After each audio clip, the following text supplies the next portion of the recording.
Yeah, I'm going to talk about Summingbird. This was something we've been working on for a while. We had an internal piece of crap version of it about a year ago, and I talked to some people at Scala last year, and specifically Paul. I'll butcher his last name, so I'm not going to try it, but I should practice. Who gave me a cool idea, which I had not thought of, and we'll see how it came into play here. But what is Summingbird? It's a library to represent streaming MapReduce in a type-safe way.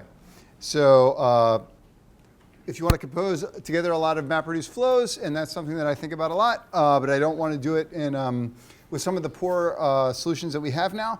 And I want to do it in a way that will work in many different platforms. That was what we kind of developed it for. This was work with several people. Sadly, we lost Sam Ritchie, so he's there in black. But Ashu Singhal and Ian O'Connell is now one of the main guys contributing to this project now.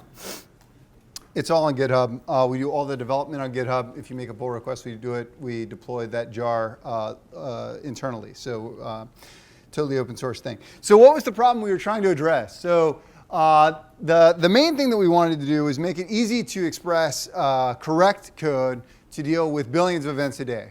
We were really biased towards being able to get it correct and handling a lot of data. Maybe we weren't as biased to making it super easy to deploy because we have a lot of people to help us do that. And that's definitely an open area to make it easier to deploy. But we wanted to make it easy to write the code, easy to get it right. Next, we wanted to encode common patterns in the types.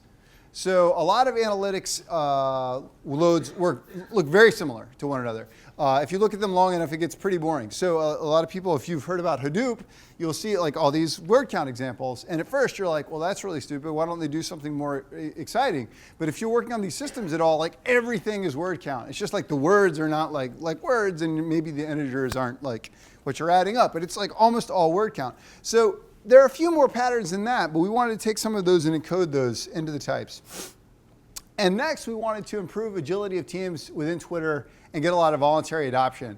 One thing that maybe if you're at a smaller company or if you're an individual interested in Scala, we have a different viewpoint, I have a different perspective, is that I'm at a relatively large company now, and we're using Scala industrially. I mean, they're writing the code. And people have their own opinions about how they want to code it. So you have people who want to use more of the Scala Z style, and then you have some people who are more on the Ruby side, and it's statically compiled Ruby, right? So you have that whole gamut of people there, and you really don't generally force people to use your library. If you're a library designer, if you're working on platforms, they have to kind of choose. And if a team thinks your stuff is crap, they're just not going to use it. So I'm using it myself, but also the team needed to get voluntary adoption, or the project won't continue. So these are the kind of main things that we were kind of thinking about. So why wouldn't we just use Storm? I'm not sure how familiar many of you are with Storm. That's a good question. Why wouldn't we use Storm? So Storm, if you're familiar with cascading at all, which is a library for programming Hadoop, Storm, in my view, is basically a real-time version of cascading. It has a model of data where everything's named, but there are no types. So you can name them as quote, age, and you'll get an any ref, but that's the extent of it. I'm surprised how often I talk to Java programmers who don't really see anything exactly wrong with that. And I'm I thought they were against the Ruby guys. I'm you know how the way you think about the Ruby guys? Well, that's what I'm just thinking about what you're saying, but whatever. That's just not the case. So the next thing is that Storm has very few semantics. And if you give someone this kind of just just write some code, they start doing all kinds of things that are they're not very scalable. They don't lend themselves to easy distributed programming. And I think it's just too much rope to hang yourself. So we really wanted to constrain as much as we could, ridiculously so, the semantics that we gave. Next, that the code is not portable. So if you write Storm code, you're going to run Storm. If tomorrow you decide you want to deploy some kind of Akka system, or you want to run it on Hadoop, or you want to run it on Spark, a lot of these semantically can be made to work the same. But if you just code to Storm, that's not going to be the case. So what does the code wind up looking like? So I hope you have a feel for the problem domain somewhat now. So this was this was, I don't know why it didn't occur to us before, but we had this really janky way of running on multiple platforms before I talked to Paul, and he mentioned this, like, why don't you take this idea? And then, so it wound up looking like this. So you have a platform. A platform is like, you can think of like Akka or Spark or Storm, and it's going to be the value P in this type constructor. And then on each of these platforms, you have there's several abstract types that represent the concepts that you're going to have in these streaming aggregations. So the simplest one to think about, the simplest two maybe, would be source and sink. A source is going to be something that's going to, it has one type parameter, the type that it's going to emit. So I'm going to get tweets out of the fire hose. And then a sink is going to take one type parameter that's going to like kind of eat those things. Like if I write onto a queue that someone else is going to do something, that might be a sink. A store is it's really not the best name because it's not probably what you think, but it's something that you can merge values into. And we'll see more about that in a moment. And a service is probably more what you think of as a key value store. It allows you to look things up by a key. So if I give a user ID and I want to know what their bio is, that's what the service gives me. And on each different platform, these might be represented by different types. But conceptually, these are the basic things. Lastly, there's a plan. It probably isn't even really needed, but this is what the work of the platform will do, is that I take a completed tail producer, the output of a total, some kind of aggregation job, and I make some platform-specific plan. And then I guess if that plan, if it's like a big set of Akka actors, or if it's a storm topology or whatever, then you go on and do your thing, you deploy it. So that's like kind of the basic thing. I'm going to skip over what buffer is because, I mean, you can see what it is, but whatever. So once you've got this, you can then write business logic in a way that's totally divorced from any of the systems questions. So here's, well, like I said, it's like we're in analytics, so we're just counting words all the time, all day long. Hope you like words. Here we go. We have a word count. It works for any platform P. We take a source. It's a producer on this platform P, and it produces statuses. This actually is working on on tweets. There's a data structure here. So the status it has a text associated with it, and it's some Java library, so we got to put null checks all over the place. Apologies. So we filter out all the tweets that don't have null. Then we are going to flatten them down with some tokenized function. This tokenized function is not on the page, but it's just going to be a regular expression that splits on white space because we're naive and like everything's crap. And then you map that onto just the pair, the word and the count. This is the classic word count example. You must have seen it 100 times if you've seen it, if you've looked at any of these analytics platforms. And last, we sum those up by key into the store. So that jams a couple of concepts together. We're summing by key into a store, okay? Let's take a look at it. So what are these stores? So there are two libraries that I think turned out pretty well. I'm happy with them. You may think they suck, probably. They came out of Summingbird, and that were Algebird and Storehouse. Algebird was like a ridiculous, like making fun of ourselves name, but somehow what happened was he kept saying it, and it doesn't sound ridiculous anymore. So like if you get a chance, like just remind me how ridiculous that name was. But anyways, Storehouse is just a combinator library for dealing with stores. It came up fairly often that we wanted to like glue some stores together in some ways, and you can kind of think about what that means, like map values, right? Map values on a map, as I'm sure you all know and get burned by with some regularity, mapping the value is lazy. Better keep that in mind. So, but similarly, you would want that laziness with a store. Like if I don't want to map all the tweets to their length, I don't want to really go through and enumerate all like n billion tweets and compute their length and materialize them. But a store that gave me a view of that would be handy. That's a very simple type of combinator that we need. So there's a couple of signatures we have. When we use them to look things up, that's that service notion we talked about. You just need this function from k to future option v. Future option could argue it would be cool. It should probably be its own type, or maybe I should just totally geek out and we put the type defs everywhere, whatever.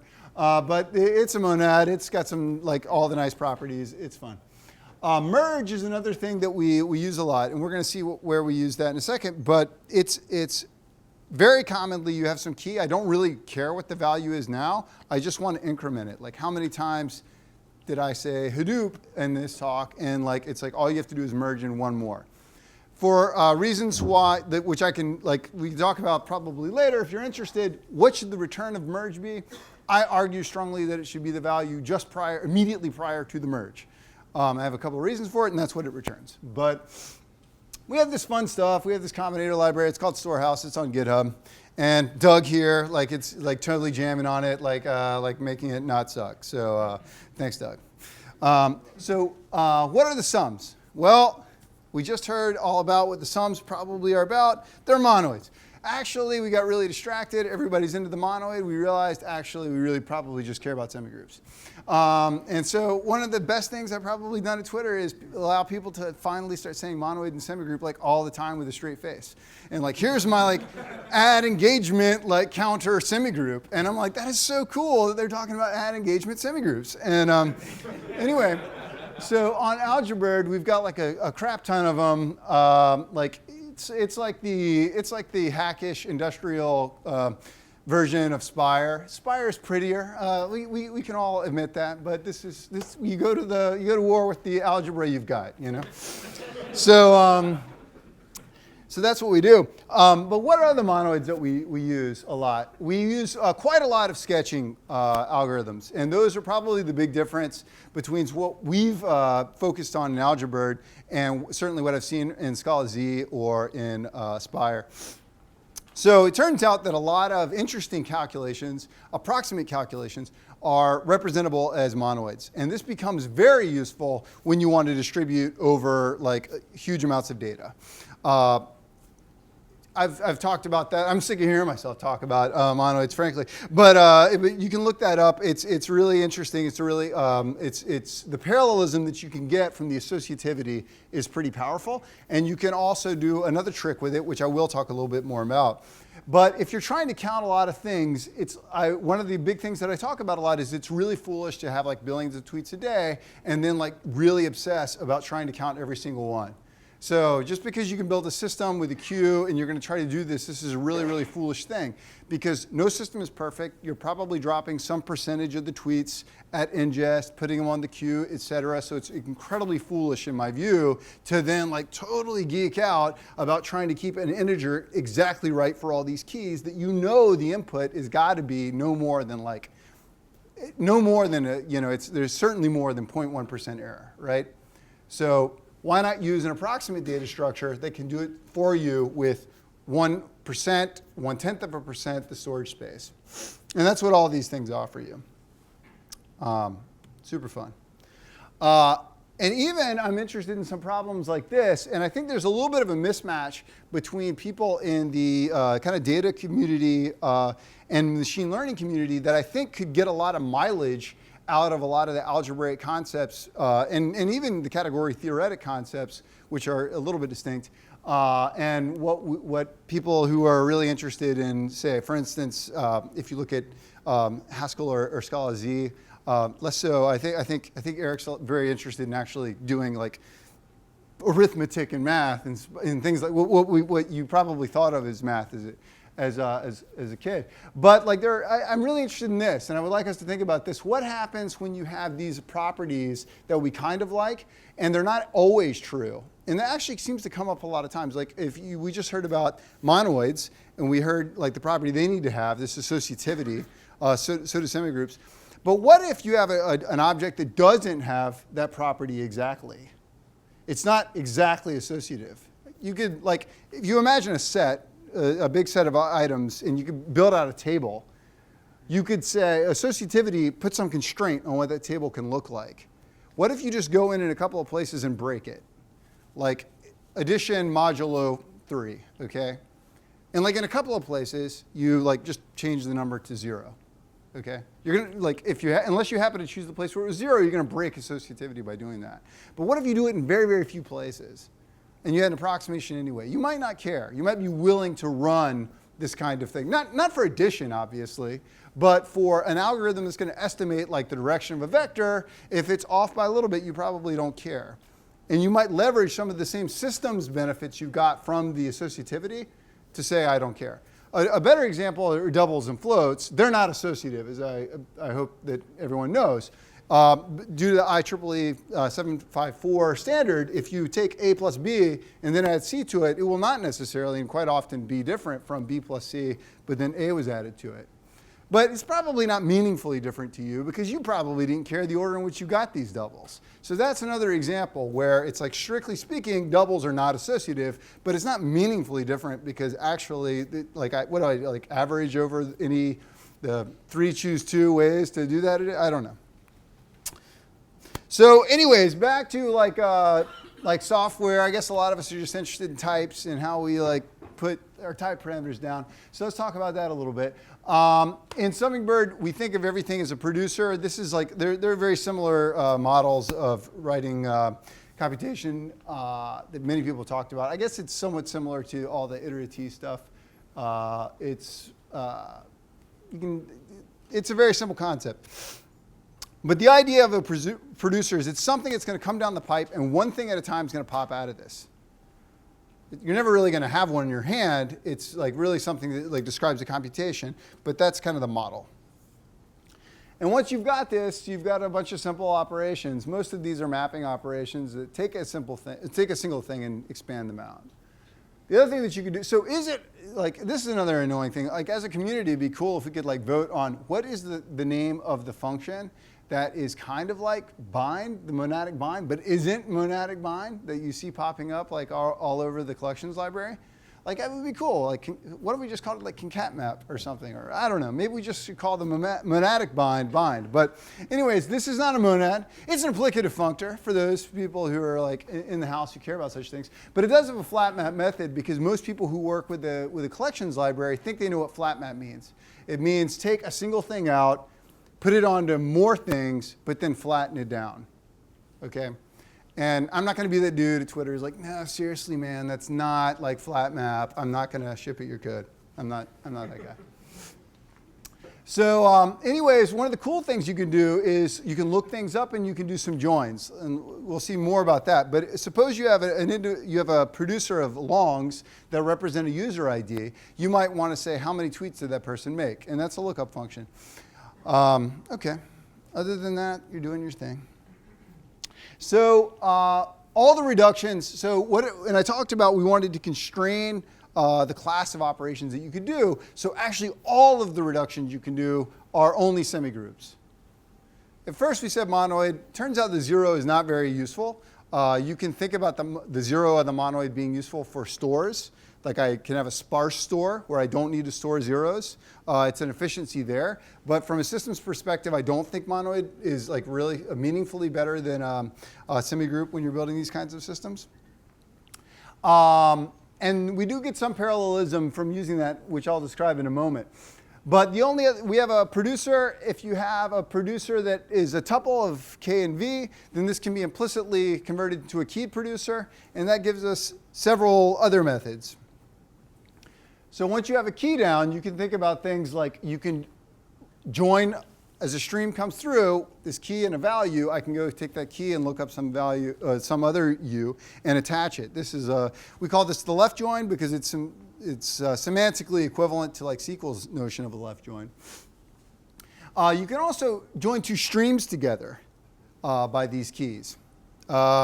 You can probably imagine how that sort of thing is done, but if I take this stream over here, as it comes in, if I can write it out to some store that can also act as a service, then all you need the ability to do is to write and then read from services. And those are, again, one of our 4 primitives: sinks, the service, the stores. We had some other option map we have here, a little bit like this idea of the concat map. That actually is a very interesting notion it's closed under composition. So that function of something to an option of something else is closed. You can keep Kleisli combining those, and it stays like that. And the nice thing is it's a contract that I'm going to take things and emit 0 or 1 item back out. Whereas what we call a flat map, it could go from 0 to a huge number. For a systems person, this might be relevant. If I'm about to go across the network, I might prefer to push up option map, this notion that may filter things out or change them, and then send fewer things over, and then try to put reductions next to flat maps. which may dramatically expand the number of items that I'm working on. So that's why we called that out in this API.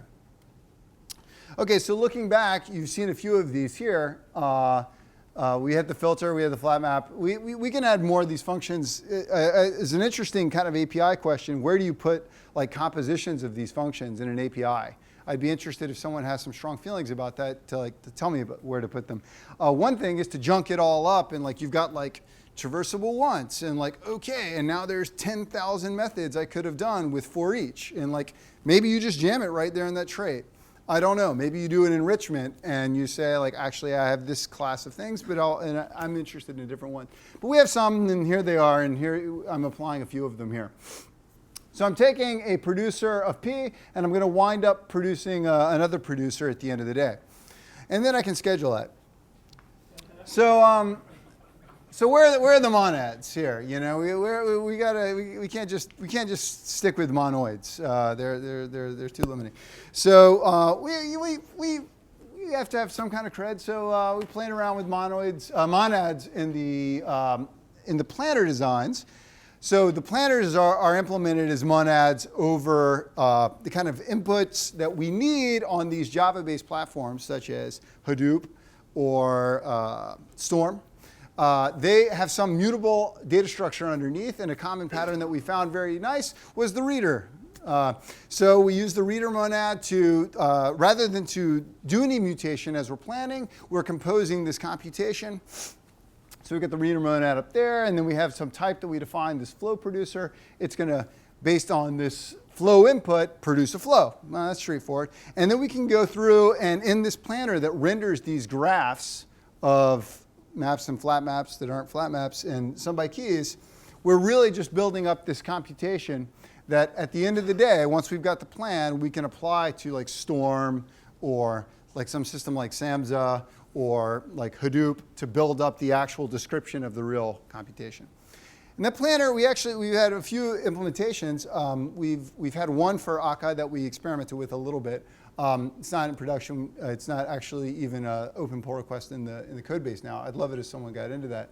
But we have some others that we've built for Storm and for some internal platforms that we've played around with a little bit. And the nice thing is that we can share the optimizations on these graphs in one place. So ways of composing these graphs down in a nice way, we can share at this kind of like planner that brings things to a certain physical layer and then only have this last stage of rendering that physical layer into a meaningful representation on the underlying platform. So what are we doing next? We're trying to get a lot of shared lift for optimizing the hell out of Algebird. Particularly, like it's nice to write these functional codes. For instance, we have the very functional implementation of most of the algorithms that we write. Let's think, for instance, hyperlog. But then these people are deploying like, oh, this is awesome. Monoids are great. Hyperlog's cool. Let me go count 1 billion things per second. And then it's like this shit blows up immediately. So. So it turns out we've got to like drop some purity in some places. We do some profiling and look internally. Internal to some of the methods, like if we really have to, we might use a var. But the API and everything else, we try to keep clean. And I think that's a really interesting area. How can we optimize a lot of these sketching algorithms, which are really heavily numerical algorithms, but make them still fit nicely into a way that you can reason about them in very functional code. The other thing that we're doing is we just, a lot of different store implementations, the storehouse. That's suitable for use even with an Akka backend or other backends that we could write. We're thinking perhaps a Finagle-based backend, which is another kind of platform at Twitter that also used outside of Twitter. But we have implementations for Redis, Memcache, MySQL, Cassandra. So we have a lot of backends there, and that's nice. And I would love to see a backend for Akka, but the fact of the matter is it probably won't come from us just because our hands are full. But we had a sketch one that Ian, one of the main guys on the team, made, but I'm sure someone else could like jam one out really quickly who is motivated to do so. We're more motivated to build a Spark planner, which is something we're going to be working on soon, and the Finagle planner. So anyway, I hope some of you might be interested in streaming compute and be interested in making this easier to use. Some areas that could be easier to use is the deploy process. Twitter's gotten to be a big company, so someone's going to help you deploy everything. And like, I just make this jar, and it just magically runs on billions of tweets. But if you're like Doug, who as far as I can tell, like basically is like running Meetup off his laptop, like it sounds like it's a hard thing to do. So come help us out with that. There's the GitHub, the Google group, etc. So thank you all.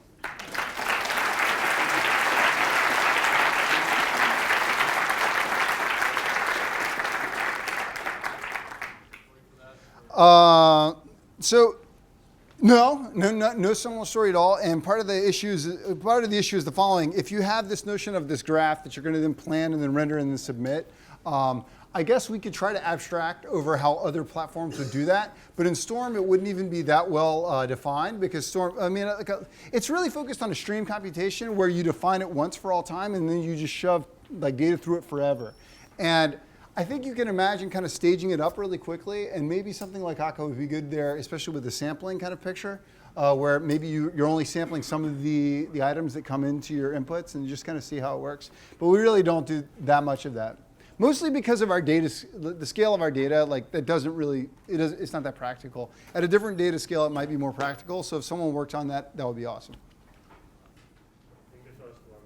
_8, that's like, I don't know, like ask Josh or some TypeSafe dude about like what's going on with their like docs. But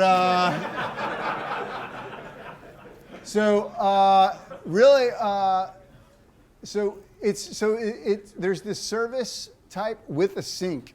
It's really what it is. So that there's a platform P, and that platform P defines this notion. If we go way back, it has this type buffer, which is exactly service with the sink. It probably should be something that extends the service of the sink. Hey, spoiler alert, like that's only been used like once in production. So probably we push on that a little bit, we'd realize, oh, there's like all kinds of things wrong with that type. But that's the type that it needs. So it's buffer. And so for whatever reason, the Scala, when we generated the Scala docs on that, it created, rather than buffer, it created _.8 service with sync. What was that? Is there an underscore? I mean, it's an existential for some. It's not actually, well, so there's P, we know if you scroll up, this is on the producer P. So I would guess, or the platform P. So I would guess it would be P. So P hash store would be the way to refer to that abstract type normally. I guess it should be P hash buffer. But I don't know why it doesn't show up. And when we write in the code, it is P hash buffer. Yes? Oh, it's been really, so that's been cool. So the first thing is, what's annoying is people are like, oh, you're only doing monoids? My thing's not a monoid. And I'm like, how do you know? Really?